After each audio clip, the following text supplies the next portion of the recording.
नमस्कार दोस्तों। बेताल जानता था कि राजा अवश्य ही उत्तर देगा, इसलिए वो शव को साथ लेकर प्राचीन वृक्ष के पास वापस उड़ गया।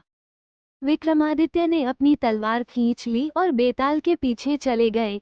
4 लड़के जिन्होंने शेर बनाया। एक समय की बात है, एक गरीब ब्राह्मण के 4 बेटे रहते थे, जिन्होंने उन्हें सभी वेद और पवित्र शास्त्र पढ़ाए थे।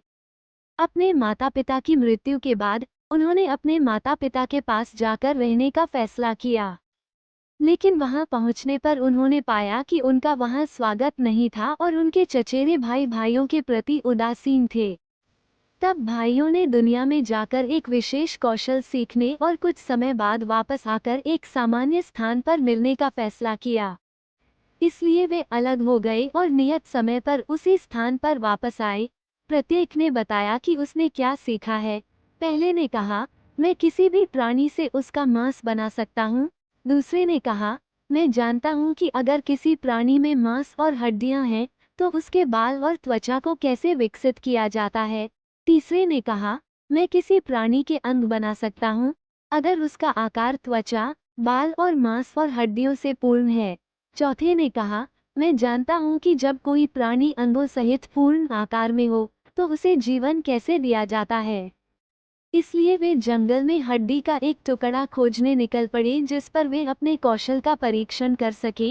सबसे पहले उन्हें एक शेर का टुकड़ा मिला, इसलिए उनमें से प्रत्येक ने अपने कौशल का प्रदर्शन किया और एक जीवित विशाल शेर बनाया, जिसने भाग्य से उन चारों को मार डाला और भाग गया।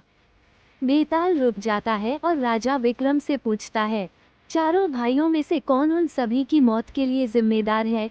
विक्रम बहुत सोच विचार कर जवाब देता है, चौथा भाई, क्योंकि उसी ने हड्डियों, मांस, अंगों और बालों की मृत संरचना में जान डाली थी। जैसे ही विक्रम ने अपना उत्तर समाप्त किया, बेताल पुनः पेड़ पर जाकर छिप गया। सच्चा इनाम। वो एक अंधेरी रात थी और भारी बारिश हो रही थी और हर जगह से अजीब अजीब आवाजें आ रही थीं और गीदड़ों के कराहने की आवाज भी सुनाई दे रही थी।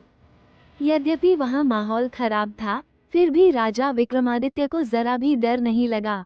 वे शव को नीचे उतारने के लिए पेड़ पर चढ़ गए और शीघ्र ही शव को कंधे पर रखकर चलने लगे।